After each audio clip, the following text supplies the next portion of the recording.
Hola, buenos días. Before I talk about AI and accessibility, I want to ask you all to keep two things in your mind as you listen over the next 30 minutes. One is copyright, the other, consumption. Whatever we think of AI tooling, one thing is true. The tools that exist out there now have been trained on our data. They've been trained on our information indiscriminately, without our permission, without respect for copyright law, and with no respect for personal privacy at all. In terms of consumption, these tools and platforms are using electricity and water in ways that cannot continue. So please remember that copyright and consumption are big problems that really need to be solved if we're to continue using AI. And on that note,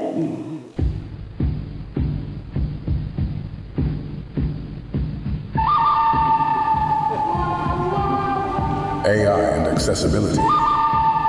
The good, the bad, and the bollocks.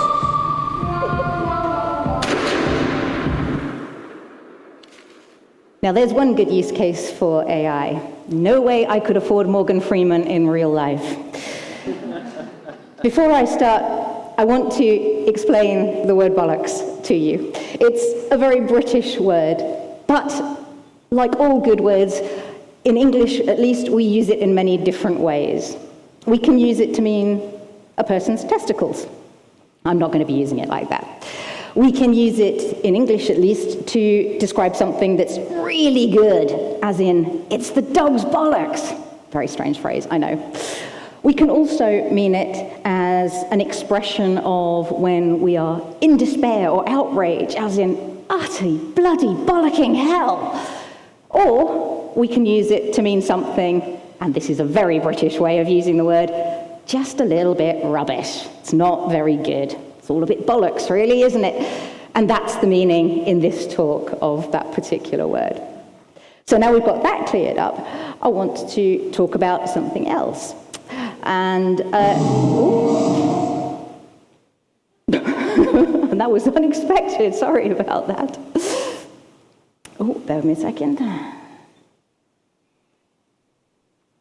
So another thing I want to clear up is the kind of AI we're going to be talking about. I'm not talking about general AI. This is still, for now, largely theoretical. It's the kind of AI that we see in movies like 2001: A Space Odyssey. Open the pod bay doors, Hal. I'm sorry, Dave. I'm afraid I can't do that. So for now, forget about Hollywood AI that thinks it knows better than we do, and we'll move on to talking about the kind of AI that's relevant in the here and now. The first you might not have heard of. It's called discriminative AI, and it's been around for a fairly long time, good 2 decades or so. Discriminative AI is trained on large amounts of data, but that data has already been classified and categorized and given labels. So you might have a data set full of cats, and each different type of cat will have been classified.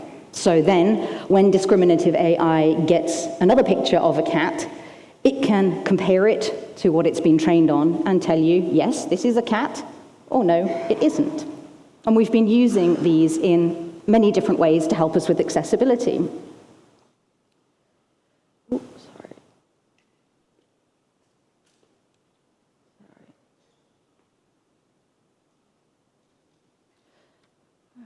Sorry, having a few problems there. So one way we've been using it is speech recognition. People who don't use a mouse or a keyboard will often use speech recognition to interact with their technology. This is Dragon Naturally Speaking, speech recognition software that turns your voice into text 3 times faster than typing, with up to 99% accuracy, period. So this is discriminative AI that has been used to recognize spoken words, match them to what it already knows, and convert them into text. To say, it's been used by people with difficulty using a mouse or a keyboard for many, many years. Of course, now we all use this technology with Siri, with Alexa, any one of those different bits of technology that we can talk to. Then there's object recognition. If you're like me and you can't see, sometimes telling one thing apart from another is pretty difficult. Really good example is American paper money. Across Europe, in the UK, a €1 or £1 or £5 or £20 note is a different size from all the others. Not in America. They're all the same size over there. But object recognition can look at a picture of something, or you can point your phone camera at it, and it can tell you quite confidently, yes, this is a $1 bill, or no, it's not. So understanding what something is really useful application of discriminative AI for people who can't see. Face recognition is something else, again, that we're all using, but it has really big implications for accessibility because it offers security in a way that is more convenient, especially for people, again, who have dexterity troubles. They find touch screens difficult to use, and so, may keep their security, their passwords simpler. Face recognition in the mainstream was first introduced by Apple in 2017 in, I think it was the iPhone 10.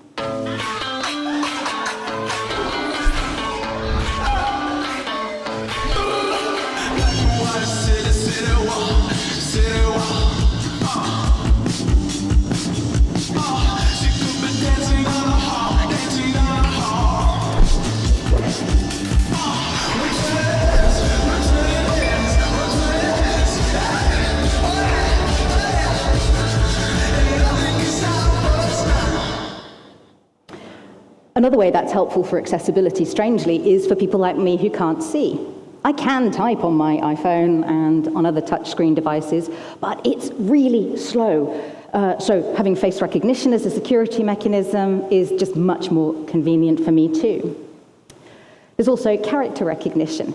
Again, data sets that have been trained on all kinds of characters can recognize a picture of some text and convert it into actual text that my screen reader, the software I use to speak things to me, can recognize it. So, for example, I can use my phone to take a picture of a label of a product in a shop and have the information read back to me. Somebody could take a picture of their passport, that's a dummy passport, by the way, on screen, and have that information copied into text that they can then maybe copy into a form. And it's much easier, again, for somebody perhaps who finds typing difficult or painful to do. So there's lots of ways this is useful. What's really cool about this technology is there's another version of character recognition called intelligent character recognition. And that can do exactly the same, but with handwriting. How awesome is that? Handwriting is terribly to read. Most people's handwriting is awful. So there's lots of ways that this kind of discriminative AI is helpful to us in accessible terms. That brings us on to the current wave of AI, and that's generative AI. So this is different from discriminative AI in the sense that it's not trained on classified data or labeled data. It's trained on everything. It's just gone out there into the web, into the world, and it's hoovered up all the information it can find. Text, images, videos, you name it, it's been trained on it.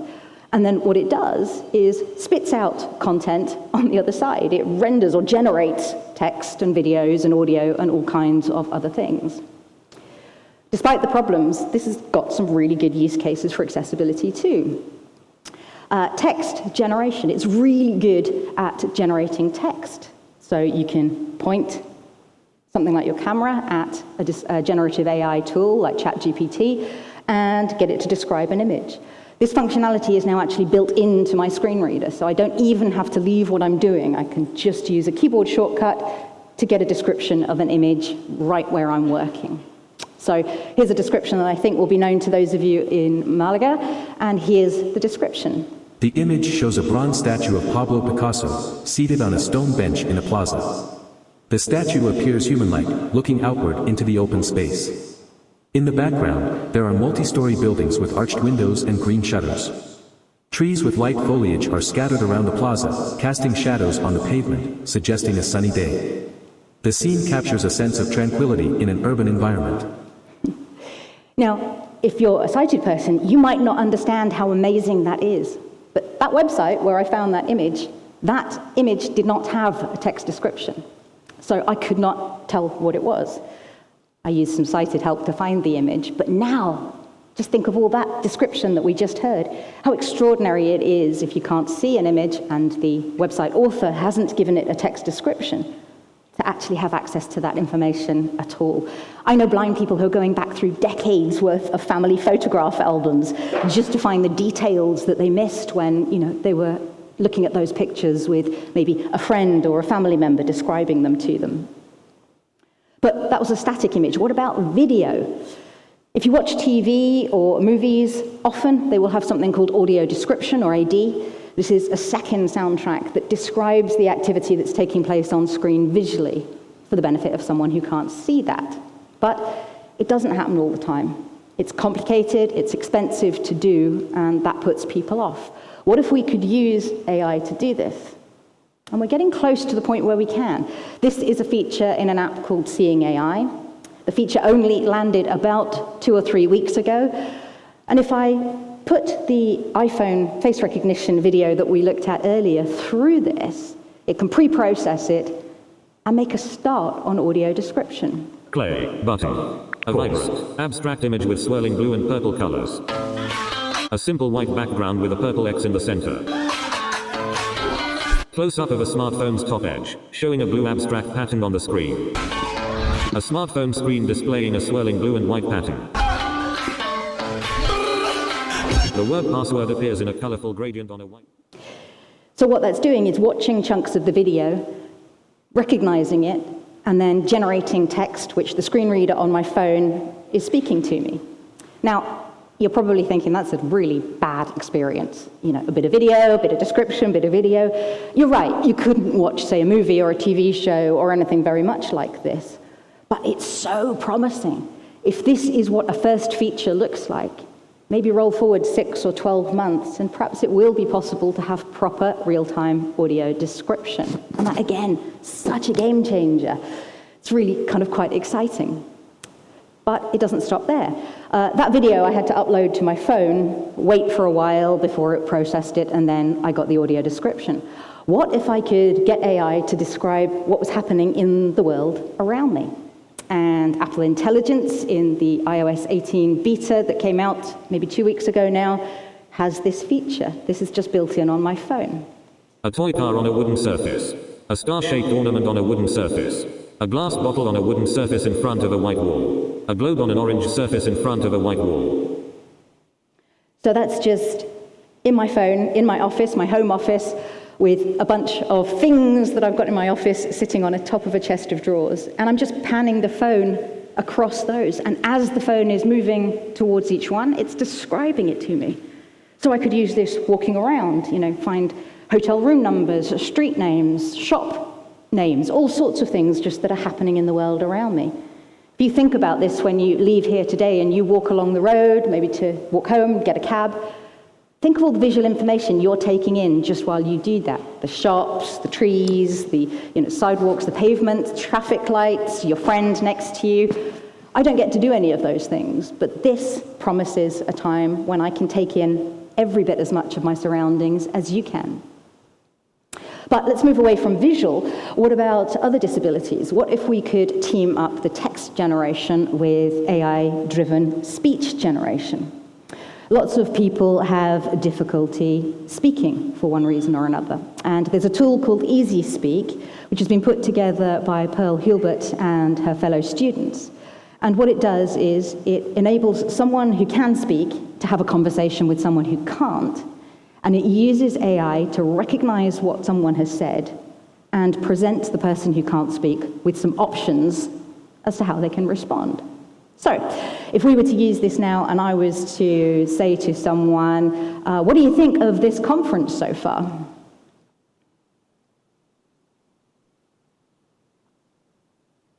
Honestly, it's pretty dope. The talks are inspiring, and I'm meeting some cool people. Now, that's a simple example, but if you are someone who can't speak, that makes that whole process so much quicker because it recognizes the conversation that you're having and gives you some possible ways to respond. Otherwise, you'd have to type in your response every time, and that's a very slow way to have a conversation. But there's more to that. What if we thought a bit more about how we could use AI-driven synthetic speech? But now imagine that you're someone with autism who experiences being non-verbal, or someone recently diagnosed with ALS, who knows they may soon lose their ability to speak. Now imagine that you could record and bank your voice, so that when you find yourself unable to speak for yourself, your technology sounds just like you. Now, that's a clone of my voice that took maybe 3 minutes of training to create. I used 11 labs for that, which is pretty good. I know there are lots of really awful things being done with this voice cloning, but imagine that you were soon to lose your ability to speak, or you're someone who goes through times in their life where they aren't able to speak just for a while. How nice to have your technology at least sound a little bit like you. And if you lose your ability to speak permanently, how good is that for your friends and family to know that even though they're talking through technology, you still sound pretty much like you always did? Then we come on to image generation, and here we come into some of the bad of AI and accessibility. The picture on screen was generated in response to a request for a picture of a person with a disability. It's just wrong in so many ways. It has a person in a wheelchair, but they have their legs sort of stuck out in front of them, might be in a kind of broken leg, I'm not entirely sure. The wheel of their wheelchair doesn't seem to be attached to their wheelchair. They seem to have 2 bionic hands, but then they seem to have their actual human fingers on one side of their bionic arm. And then there's some random symbol that may or may not be the universal symbol for someone with a disability. This is a fairly gentle example. Usually when you ask generative AI to do something like this, it comes out with a badly stereotypical image. If you ask it to produce a picture of a blind person, I can guarantee you they will have a guide dog or a white cane, and they will probably be wearing sunglasses. I'm blind. I have a black cane, not a white one. I've never owned a guide dog, and I do occasionally wear sunglasses, but only when I'm trying to be fashionable and not for any accessible purposes whatsoever. And we can chuckle at that, and we have to laugh, because there is a very real problem with generative AI, and that's bias. Not just for people with disabilities, but of course all kinds of bias, with ethnicity, with socioeconomic status. Pretty much everything that humans over the years have had a bad opinion about another human being, it's represented here in generative AI, because generative AI has been training off all the things that we've ever said, produced, painted, recorded, or otherwise put out there on the web for the past 30 years. And that, of course, includes an awful lot of stuff that, to be honest, we're not terribly proud of as human beings, but it is out there. And that's, pretty bad whichever way you look at it. If we move on to a more technical sense, another really bad way that generative AI is being used, or at least marketed, is something called overlays.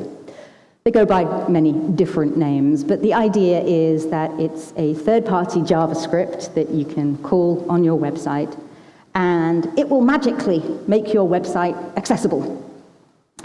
There are lots of problems with this particular idea. First one, of course, being calling third-party JavaScript into your site is not often a good idea, but if we move away from that for a moment and focus on the accessibility, the first really bad thing about these tools is actually not the tools themselves, but the way they're being marketed. The companies that sell these, like AudioEye, Accessibe, UserWay, and more, promise things they can't do. They promise website owners that they will be protected under the laws, usually American laws, Americans with Disabilities Act, for example, and they promise that they will conform to the Web Content Accessibility Guidelines, WCAG. So, we can see here, Accessibe here saying you'll be ADA, Americans with Disabilities Act, compliant. And, to do that essentially means you've got to meet AA of the Web Content Accessibility Guidelines. Another example is UserWay here. They're a little more subtle in the way they do this. They say it will support ADA compliance or WCAG conformance. Now, we all know now that these things can't be done. But if you're just a website owner, maybe you own a hairdresser or a grocery store or another small business, you won't understand that subtlety and you'll think you're being promised protection under the law. I'll give you a concrete example of how these tools can't do what they say they can do. One common pattern on the web is that lots of frameworks, React, whatever, take a span, give it some mouse click functionality, CSS to make it look like a link, and for most people, most of the time, you've got a fully functioning link. From an accessibility point of view, you don't. You can't focus on a span with the tab key if you're a keyboard user. If you're like me and use a screen reader, you don't know it's a link at all, because without the anchor element, the A element, the browser doesn't tell my screen reader that this thing is a link. You also can't use it with the keyboard, even if you could focus on it, because there's no keyboard functionality either. A third-party JavaScript can't figure that out. If it was a browser extension, it could, but browsers protect against what third-party scripts can do, with good reason. It's a horrible security vulnerability otherwise. But these scripts cannot parse your code, cannot look for that pattern, and therefore cannot fix it if they were able to find it. So that's just one example, and there are lots out there that concretely demonstrate why these tools can't do what they promise. And then there's the tactics that these companies are using. There's a company called AudioEye. A friend and well-known accessibility specialist, Adrian Roselli, wrote a series of blog posts, quite seriously and methodically documenting things like I've just described, where AudioEye's overlay could not do what it promised to do. He also pushed back on them on Twitter, where they tweeted to say things like, from the moment you install AudioEye, you'll be protected under the law. Instead of doing what most responsible companies would do and reach out to Adrian and say, hey, thanks for this research, we'd like to take it seriously, to understand your concerns, they took him to court for defamation. Fortunately, the case was thrown out as it should have been. Unfortunately, Adrian is a tough cookie. He didn't cave in, but people will. They will run scared from this, and they'll be afraid to criticize these tools and to point out the flaws that they have. And that's a really, really bad thing. There is a little bit of sunshine out there, though, and that's the results. Accessiby, perhaps one of the most aggressive marketing in these terms, is being taken to court themselves for broken promise. A dentist in New York, a skin clinic in New York is taking Accessiby to court for broken promises. They bought this tool, bought the overlay, put it on their website in the understanding they would be protected from a lawsuit. When they themselves got taken to court because their website wasn't accessible, they quite rightly issued what has become a class action against Accessiby. This is quite new, it only happened in July, and we don't know what the outcome will be, but it's really good that somebody is calling these companies out for their bad behavior. Then we come on to code generation, and here we slide away from the bad and into the promised. It's a little bit bollocks, really, isn't it? Because you can use generative AI to help you with accessible coding, but you need to be a little bit careful. Generative AI can help rapidly create prototypes, jog your memory, or produce code using unfamiliar concepts. But caution is needed, especially when it comes to creating accessible code. We asked Gemini, formerly known as Bard, ChatGPT, and Fix My Code if a code snippet met the Web Content Accessibility Guidelines 2.2 Level AA.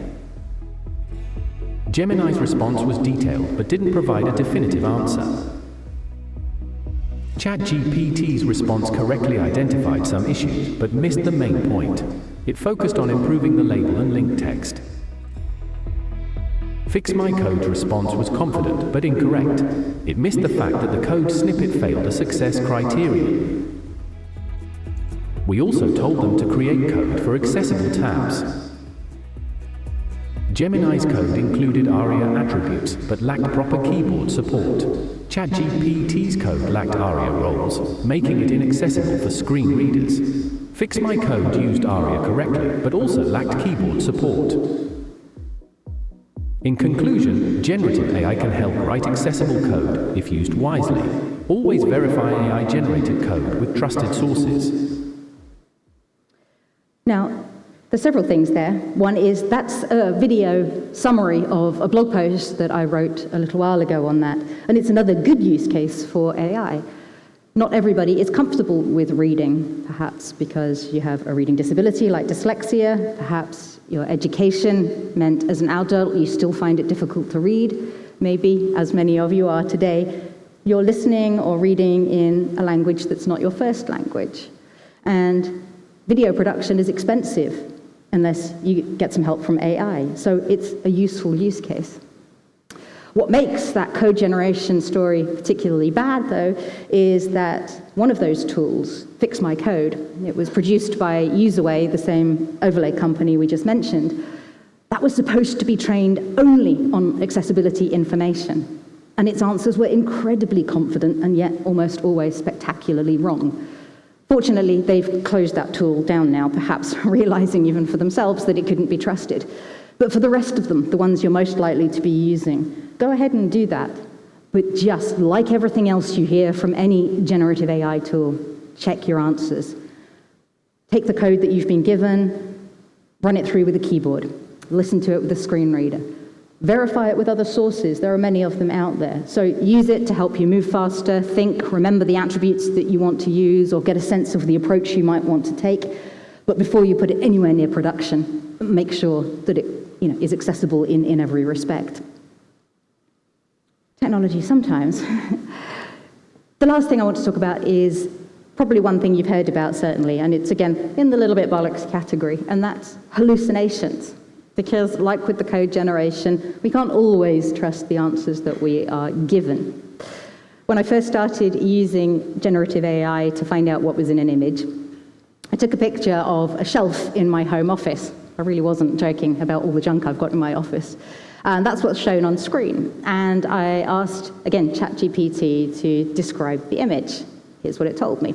The picture shows a wooden shelf attached to a wall. On the shelf, there are 3 items from left to right: an old-fashioned rotary telephone, a metal slinky, and a Rubik's Cube. The telephone is beige with a black rotary dial and a coiled cord. The metal slinky is in its classic coiled position. The Rubik's Cube is colorful with different colors on each side, including green, yellow, and red. The wall behind the shelf is painted in a light color, and the shelf is illuminated by a light source from above. So lovely, I thought. And then, okay, it's been a while since I last saw that telephone, but it's black, right? Yes, I apologize for any confusion. The telephone is indeed beige in color with a black rotary dial and a coiled cord connecting the handset to the base. Okay, all right, well, never mind about the telephone. What about the bloody great big pencil? I apologize, but there is no pencil visible in the picture you provided. The picture shows a rotary telephone, a metal slinky, and a Rubik's Cube on a wooden shelf. So you have to be careful about what may or may not be in the things that you are hearing in a text description. And again, that's okay too, as long as you're aware that the problem exists. I wouldn't use generative AI to make important decisions based on that alone. Descriptions like this, where I just want to get a sense of something, sure, doesn't really matter if it skips the pencil or thinks the telephone's beige instead of black. So again, use these things wisely, and if it's important, go to a secondary source, get some other verification before you make any decisions based on that. What's really extraordinary about that particular experience is that I carried on that conversation, and it eventually resulted in it telling me how to fix the Rubik's Cube on the front of the image, which is, it's kind of extraordinary just that we can have this kind of conversation. But yeah, hallucinations are important. So I hope that this has given you some understanding of the good, the bad, and the bollocks of AI and accessibility. It's a constantly changing scene, though. As I wrote this talk, I kept having to stop myself from going to read new feature releases in the news, because every time I did, there was something else that made me go, wow, I want to try that. So pay attention, use these things, use them wisely, make them part of your toolkit, but don't make them the only thing you depend on. And whatever you do, please do remember those very serious things about copyright and consumption. Thank you.